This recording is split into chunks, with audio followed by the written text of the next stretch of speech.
Well, I'm watching my Dove and Serpent Tarot with Paul,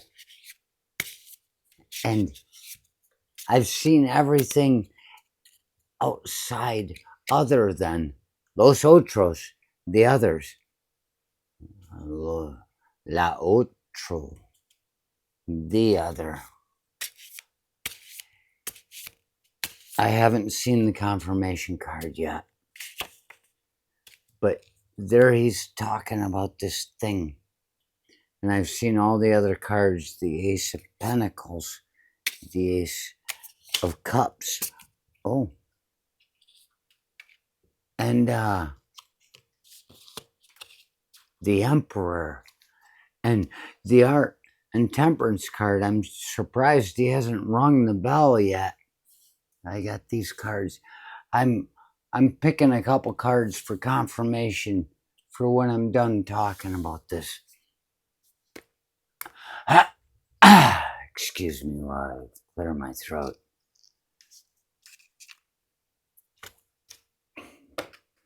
What he's talking about right now. I had to pause it so I could get my point across before he told me I was right. I like to know I'm right before anybody has to tell me. And when they come up with the answer, I say, I was right. I was right. It's just a fun game I like to play.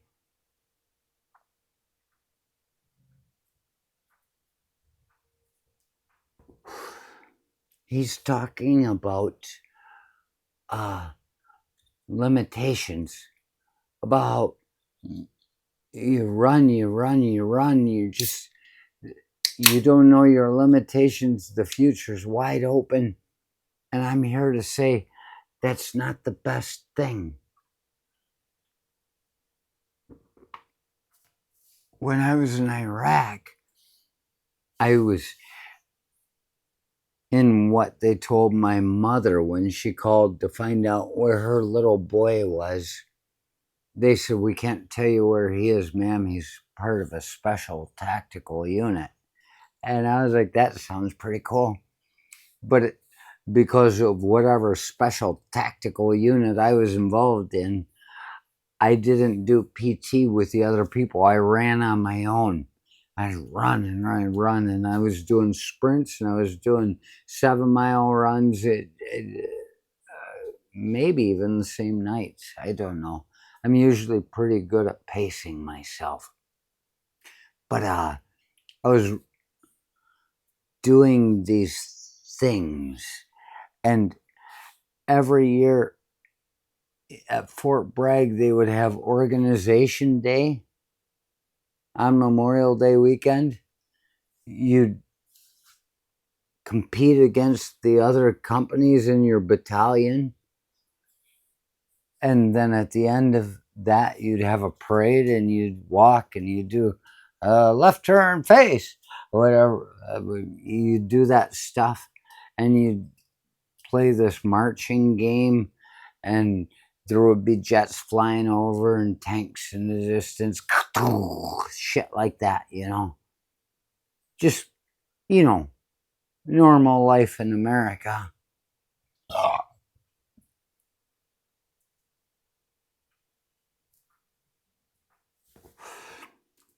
But somewhere there, they decided they were going to have Organization Day before we ever even entered Iraq, which would have been in December or January. We were on a Saudi base that had never had a fucking, what do they call them? A person living in their house. They'd never had a renter. They just built this damn thing, and it had a soccer field and warehouses that everybody had to sleep in when we were in Iraq before Saudi before going into Iraq.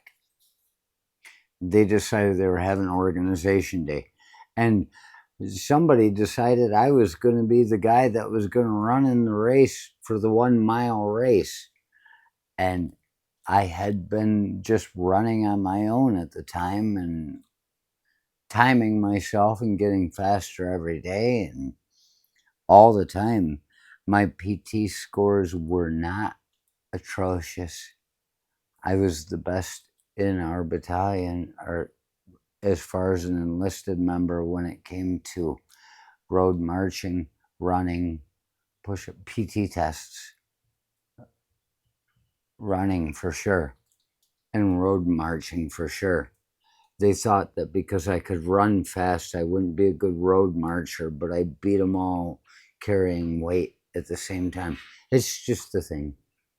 It's the way that the government, they had my body, but they couldn't get my mind. And there we were in Saudi before going into Iraq, and they decided they were doing Organization Day.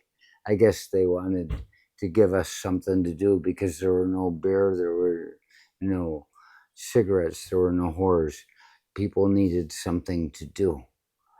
And, well, that's your average soldier.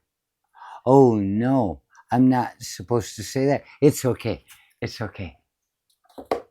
It's okay. I can say it. I'm one of them.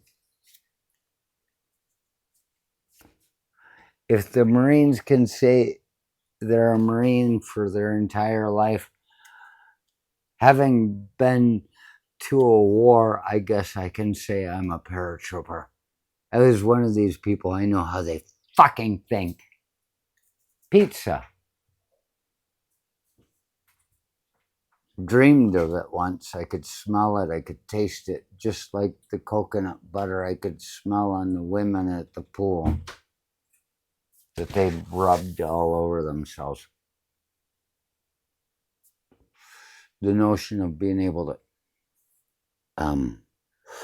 know who you are, push your limits, all that.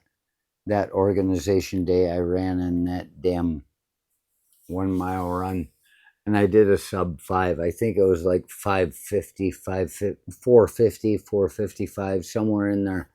I'm not sure. I was right behind the winner because there was one guy kept blocking me off, and I was running, and it was the hardest I'd ever run my entire life. I'm not going to be the guy that breaks the sub 4, mile. It took me something to get a sub 5. And when I came through it, I fell down and I rolled. And I was like, ah. And Major Temple came up with the thing in Gatorade. Here you go, Elderquist. And I said, get away from me. That was my guy. That was my man. That was a man that was high up in my chain of command, but I was working directly with him. For me to say to him, get the fuck away from me, that was not right. But I was in a place I had pushed myself to my limits. And anybody that says they want to know how much they can do, I don't think any of those people have ever known the limitations of what they can do. Because when you find your limitations, I was lying there and there were colors and I got fucking runner's high. I was like, and I'm getting up. I felt embarrassed. I felt like, we want to know our limitations. This is the best I can do. I was embarrassed knowing the best I can do. And to find yourself, if you can keep going beyond that, that's great. But find yourself at the place where you've done the best you ever possibly thought you could and not be willing to keep pushing further. It's a letdown. Man's got to know his limitations. I think it's better off if we don't.